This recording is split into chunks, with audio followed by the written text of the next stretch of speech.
স্বাগত আপনাদের মধ্যরাত ইউটিউব চ্যানেলে। আজ আপনার জন্য নেহা কর্মকারের হন্টেড হাইওয়ে।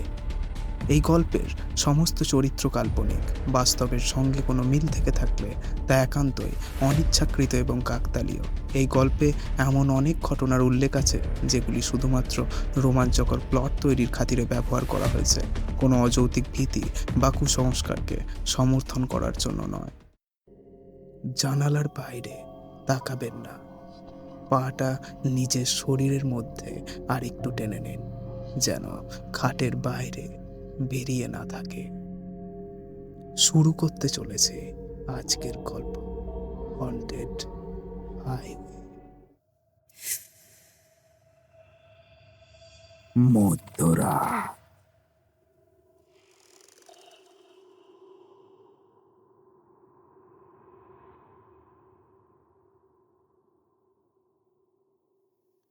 সেইবার রোহিণী আমার বার্থডে পার্টি অ্যাটেন্ড করতে এসেছিল। আমি আমার বার্থডে উপলক্ষে একটা বিশাল বড় পার্টি অর্গানাইজ করেছিলাম। পার্টি যখন শেষ হলো তখন প্রায় রাত 12টা। এই রে, আজ অনেক লেট হয়ে গেল। এই, আমি বেরোলাম, কেমন? বাই। আজ না গেলেই নয়। না রে, আজকে যেতেই হবে। কালকে অফিসে না একটা ভীষণ ইম্পর্টেন্ট মিটিং আছে। এখন গিয়ে রেস্ট না নিলে কালকে মিটিংটা অ্যাটেন্ডই করতে পারবো না। তখন আবার আরেক সমস্যা হবে। ঠিক আছে, তো এখান দিয়েই না হয় বরং ডিরেক্ট অফিস চলে যাস। তোর তো গাড়ি আছেই। তুই আমার ঘরে গিয়ে বরং আর রাতটা রেস্ট নিয়ে নে। আরে না না, তুই বুঝছিস না ব্যাপারটা। তুই তো জানিসই, আহম, নিজের বেড ছাড়া আমি সেরকম কোথাও কমফোর্টেবল হতেই পারি না। আর তুই এত চিন্তা করছিসই বা কেন? আমার তো কতবারই এত রাত হয়েছে অফিস থেকে ফিরতে। দেখ, অন্য দিনের কথা আলাদা। আজ তুই আমার বাড়িতে আছিস, আর তোকে যেতে হলে ওই হাইওয়েটা ক্রস করতে হবে, যেটা এই রাতে। এই রাতে? এই রাতে কি? আর হাইওয়ে ক্রস করতে হবে তো কি হয়েছে তাতে? এক মিনিট, কোনো ইস্যু টিস্যু আছে নাকি এই ব্যাপারে? ব্যাপারটা একটু খুলে বলতো। না মানে, ওই রাস্তাটা ভালো নয়। ওখান থেকে এই সময় না যাওয়াই ভালো। হ্যাঁ, তাহলে অন্য কোনো রাস্তা থাকলে বল, আমি নয় ওইখান দিয়ে যাব। আর কোনো রাস্তা নেই, যেতে গেলে ওই হাইওয়েটা দিয়েই যেতে হবে। আমি চাই না তুই এত রাতে ওখান দিয়ে এখন যাস। ওই রাস্তাটা এখন ভালো নয়, তুই বুঝছিস না কেন? আরে বাবা, কি আছে ওই রাস্তায় সেটা তো বলতে হবে। ওয়েট ওয়েট ওয়েট, তুই কি বলতে চাইছিস? মানে ওই ভূত টুত কিছু আছে নাকি ওইখানে?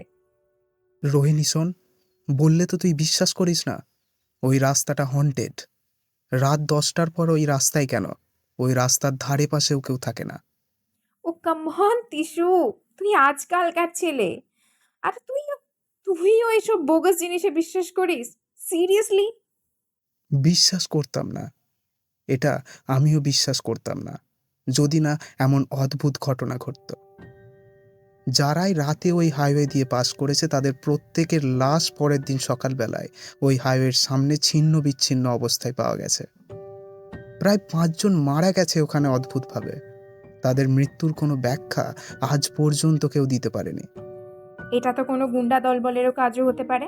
হুম, ওই হাইওয়ের ধারে যা ঝোপ জঙ্গল আছে, কেউ যদি কাউকে মেরে ফেলে দিয়ে যায়, কেউ তো খুঁজেই পাবে না রে। না না রোহিণী, তুই বুঝছিস না। আমি সব বুঝেছি। আমি আর একটাও কথা শুনবো না। আর আমি এক্ষুনি বেরিয়ে যাব। আর দেখবো তোর ওই হাইওয়ের সো কল্ড ভূত আমার কিছু করতে পারে কিনা। বুঝেছো তিশু? কি হয়েছে? আরে দেখো না বাবা, রোহিণী মোটেও কথা শুনতে চাইছে না। ও এখন এই রাতে ওই হাইওয়েটা দিয়ে যাবে। দেখো আঙ্কেল, তোমাদের খারাপ লাগলেও আমার কিছু করার নেই গো। কালকের মিটিংটা খুবই ইম্পর্ট্যান্ট, আমাকে যেতেই হবে। তা তোমার জীবনের থেকে কি মিটিংটা বড়? মানে? আচ্ছা, কি হয়েছিল আমাকে একটু খুলে বলবে প্লিজ তোমরা? বেশ কিছু বছর আগের কথা, এই 4-5 বছর মতো হবে। এরকমই সময় একটা ফ্যামিলি গাড়ি করে ফিরছিল ওই হাইওয়ে দিয়ে। রাতের সময় ওই হাইওয়ে যেমনই শুনশান তেমনই অন্ধকার। উল্টো দিক দিয়ে কোনো ট্রাক বা লরি আসলে যে কোনো সময় অ্যাক্সিডেন্ট হতে পারে। সেদিনও এরকম একটা ভয়ানক অ্যাক্সিডেন্ট হয়। একটা ট্রাক এসে সজোরে ধাক্কা মারে ওই ফ্যামিলির গাড়িটাকে, আর গাড়িটা পুরো উল্টে যায়। গাড়িতে 20-21 বছরের একটি মেয়ে আর তার বাবা মা ছিল। মেয়েটি কোনোভাবে উল্টানো গাড়ি থেকে বেরিয়ে ওর মা বাবাকে বার করার চেষ্টা করে, কিন্তু হঠাৎই মেয়েটি দেখে ট্রাকটা ঘুরে ওদের গাড়ির দিকেই আসছে। সেই দেখে মেয়েটি ওখান থেকে সরে যায়, আর ওর চোখের সামনে ট্রাকটি গাড়িটিকে পিষে দেয়। ফলে ওর বাবা মা তখনই ওখানেই মারা যায়। ট্রাকটা যে দুজন চালাচ্ছিল তারা মদ্যপ অবস্থায় ছিল।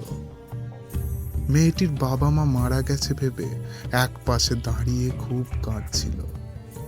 হঠাৎই সে দেখতে পেল ট্রাকের ওই দুজন লোক ওর দিকে এগিয়ে আসছে। ও কিছু করার আগেই ওই মদ্যপ লোক দুটো ওই মেয়েটিকে জোর জবরদস্তি ধরে রেপ করে এবং ওকে খুন করে। ওর বডি ফেলে দিয়ে যায় হাইওয়ের ধারের ঝোপে।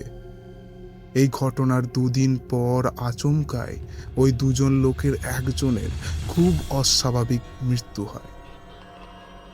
ওই হাইওয়ের ধারে ওই লোকটির বডি খুঁজে পাওয়া যায়। বডিতে কোনো আঘাতের চিহ্ন ছিল না, কিন্তু বলা বলি হয়েছিল যে লোকটি নাকি কিছু দেখে ভীষণ ভয় পায় এবং হার্ট অ্যাটাকের ফলে মৃত্যু হয়। লোকটা নাকি আগের দিন রাতে ওই হাইওয়ে ধরেই ট্রাক চালিয়ে যাচ্ছিল। এরপর থেকেই ওই হাইওয়েতে অদ্ভুত সব ঘটনা ঘটতে থাকে। যে বা যারা ওই হাইওয়ে দিয়ে রাতের বেলা যাতায়াত করে তাদেরকে মৃত অবস্থায় পরের দিন হাইওয়ের ধারে ঝোপঝাড় থেকে উদ্ধার করা হয়। এরকম বলা হয় যে মেয়েটির আত্মা আজও প্রতিশোধ নেওয়ার আশায় ওই হাইওয়েতে ঘুরে বেড়ায়, যতদিন অবধি মেয়েটি ওই দুজন লোকের আরেকজনকে খুন করতে না পারে ততদিন অবধি মেয়েটার আত্মা শান্তি পাবে না। তার মাঝখানে যারাই আসবে তাদের সবাইকে সে মেরে দেবে। Oh, so sad. I can feel this. But আমার কিছু করার নেই আঙ্কেল, আমাকে যেতেই হবে। মিটিংটা ভীষণ important. I'll have to go. দেখো মা, তুমি আমার মেয়ের মতো, তোমাকে বলা আমার দায়িত্ব ছিল। এবার বাকিটা তোমার ব্যাপার। তুমি একদম চিন্তা করো না আঙ্কেল, আমি ঠিকভাবেই পৌঁছে যাব। বেশ, তবে তুই পৌঁছে আমাকে একটা ফোন করে দিস। এই বলে রোহিণী বাড়ি থেকে বেরিয়ে গেল। সারা সন্ধে পার্টি করার ফলে স্বভাবতই রোহিণী খুব ক্লান্ত ছিল। যাতে ঘুমিয়ে না পড়ে তাই একটা গান চালিয়ে দিল। প্রায় অনেকক্ষণ ড্রাইভ করার পর রোহিণী খেয়াল করলো সে হাইওয়েতে এসে গেছে। হঠাৎ করে তার টিসুর বাবার কথা মনে পড়ে গেল। মনে পড়ে যেতেই রোহিণী বলল, যত সব বাজে বাজে কথা, ওসব আত্মা টাত্মা বলে কিছু হয় নাকি? কিছু পাজি লোক নিশ্চয়ই এই মেয়েটার গল্প কাজে লাগিয়ে নিজেদের খারাপ কাজ করে যাচ্ছে। আজকালকার দিনের এই লোকজনগুলোও না। হাইওয়ের প্রায় মাঝামাঝি এসে পৌঁছালো রোহিণীর গাড়ি। রাস্তাটা ফাঁকা ছিল বলে রোহিণী বেশ জোরেই গাড়ি চালাচ্ছিল। হঠাৎ করে রোহিণী দেখলো একজন কেউ যেন দাঁড়িয়ে আছে রাস্তার মাঝখানে। সেই দেখে রোহিণী জোরে ব্রেক চাপলো, কিন্তু পরক্ষণেই দেখলো ওখানে কেউ নেই। এ কি, এক্ষুনি দেখলাম যেন কেউ একজন দাঁড়িয়ে আছে, আর এখন নেই। আজকে বোধহয় একটু বেশি খাওয়া হয়ে গেছে, হ্যাংওভারটা কাটতে সময় লাগবে বোধহয়। উফ, আর ওই টিস্যু উল্টোপাল্টা গল্প শুনিয়ে আরো আমার মাথাটাকে ঘেটে দিয়েছে। উফ, এই বলে আবার সে গাড়ি চালাতে যাবে, এমন সময় দেখলো গাড়ির পেট্রোল শেষ। আরে, আমি তো কাল বিকেলেই ট্যাঙ্কি ভর্তি করে তেল ভরলাম, আর এর মধ্যেই তেল শেষ। এটা কি করে সম্ভব? আমি তো কাল আর কোথাও গাড়ি নিয়ে বেরোইনি। তাহলে এই বলেই রোহিণী ফোন করতে যাবে, কিন্তু দেখলো ফোনের battery dead. what the hell is this? What's happening with me today? Oh god damn it! কি করা যায় ভাবছে, এমন সময় রোহিণী দেখতে পেল একটা গাড়ি পেছন দিক দিয়ে তার দিকেই আসছে। রোহিণী ভাবলো যে একটা লিফট অন্তত পাওয়া গেল। এই ভেবে গাড়ি থেকে নেমে দাঁড়াতে গাড়িটা এসে দাঁড়ালো রোহিণীর সামনে। রোহিণীর মনে হলো যেন গাড়িটা ওকে লিফট দেওয়ার জন্যই এসেছে। গাড়িটা একটা মেয়ে চালাচ্ছিল। মেয়েটার চুল ওর পুরো মুখটাকে ঢেকে রেখেছিল, আর অন্ধকার থাকার জন্য আরও মুখটা দেখা যাচ্ছিল না। রোহিণী মেয়েটাকে লিফট দেওয়ার জন্য বললে মেয়েটি রোহিণীকে লিফট দিতে রাজি হয়ে যায়। রোহিণী গাড়িতে উঠে বসে। মেয়েটি বড়ই অদ্ভুত ছিল। রোহিণীর কেমন যেন অস্বস্তি হচ্ছিল একটা। অস্বস্তি কাটতেই রোহিণী ভাবল মেয়েটার সাথে কথা বলা যাক। এই ভেবে রোহিণী মেয়েটাকে জিজ্ঞাসা করলো যে সে এত রাতে কোথা থেকে আসছিল আর কোথায় বা যাবে। কিন্তু কি অদ্ভুত মেয়েটি, কোনো কথাই বলছে না। ক্লান্ত থাকার জন্য রোহিণীর অনেকক্ষণ ধরেই বেশ ঘুম ঘুম পাচ্ছিল। রোহিণীর চোখ বুজে আসছিল। বেশ কিছুক্ষণ এরম থাকার পর হঠাৎ করেই রোহিণীর ঘুম ভেঙে যায় একটা অস্বাভাবিক জোরে ঝাঁকুনিতে। চোখ খুলে দেখতেই রোহিণী অবাক হয়ে যায়।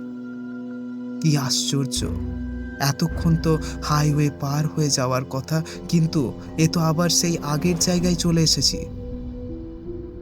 মনে হচ্ছে যেন হাইওয়েতেই এতক্ষণ ধরে গোল গোল ঘুরছিলাম। রোহিণীর স্তম্ভিত ফিরতেই রোহিণী ওই মেয়েটিকে গাড়ি থামাতে বলে, কিন্তু তার কথা যেন মেয়েটির কানেই যাচ্ছে না। রেগে গিয়ে রোহিণী মেয়েটার হাত চেপে ধরে। মুহূর্তে সে বুঝতে পারে মেয়েটার শরীর অস্বাভাবিকভাবে ঠান্ডা, আর হাতেও কিরম যেন ভেজা ভেজা ঠেকছে। নিজের হাত দেখতেই রোহিণী দেখতে পেল হাতে রক্ত লেগে আছে। ভয় পেয়ে রোহিণী ছিটকে গেল মেয়েটার থেকে। হঠাৎ মেয়েটা গাড়ি থামালো।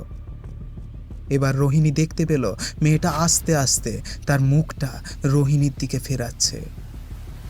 মেয়েটার মুখটা দেখেই রোহিণী পাগলের মতো চিৎকার করে উঠল। মেয়েটার সারা মুখ রক্তে ভেসে যাচ্ছে, চোখের মণি দুটো যেন অস্বাভাবিক ছোট, সেখান থেকেও রক্ত ঝরে পড়ছে। মেয়েটির মুখের সাংঘাতিক হাসিটা দেখে রোহিণীর বুক কেঁপে উঠল। রোহিণী ওর গলায় ভীষণ একটা চাপ অনুভব করতে লাগলো। আমাকে মেরো না প্লিজ, আমাকে ছেড়ে দাও প্লিজ, আমাকে মেরো না, আমাকে মেরো না, আমাকে ছেড়ে দাও প্লিজ, আমাকে মেরো না। হঠাৎ রোহিণীর ঘুম ভেঙে গেল। দেখল সে তার নিজের গাড়িতেই বসে। রোহিণী বুঝল এতক্ষণ ধরে সে স্বপ্ন দেখছিল। সেই ভেবে ও হাঁপ ছেড়ে বাঁচল। তারপর যখনই নিজের হাতটা দেখল, ওর বুকের রক্ত হিম হয়ে গেল। হাতে লেগে আছে তাজা তাজা রক্ত। রোহিণী সামনের দিকে তাকাতেই দেখতে পেল ওই মেয়েটা ওর গাড়ির সামনেই দাঁড়িয়ে আছে, অদ্ভুতভাবে হাসছে, আর পিছনে আরো 5 জন ওরকম রক্তমাখা অবস্থায় ধীরে ধীরে ওর দিকে এগিয়ে আসছে।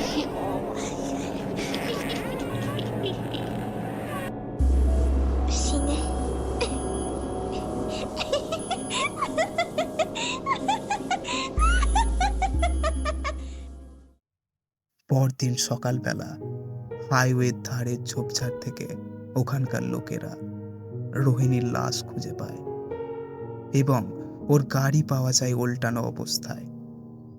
রোহিণীর মুখ চেনা পর্যন্ত যাচ্ছিল না, এতটা ছিন্ন ভিন্ন অবস্থায় তা ছিল।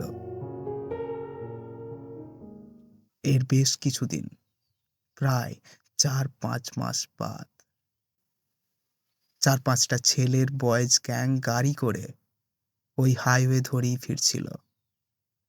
হঠাৎ মাঝ রাস্তায় ওদের গাড়ি থেমে যায়। গাড়িটা কিছুতেই স্টার্ট করতে পারছিল না। আচমকা ওরা দেখতে পেল একটা অদ্ভুত মেয়ে রক্তমাখা অবস্থায় ওদের গাড়ির সামনে দাঁড়িয়ে ওদের দিকে তাকিয়ে অদ্ভুতভাবে হাসছে।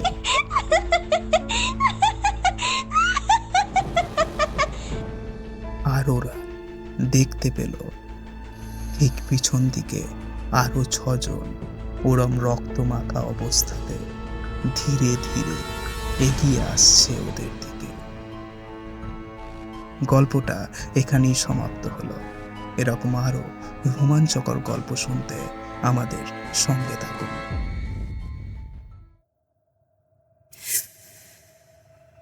মধ্যরাত।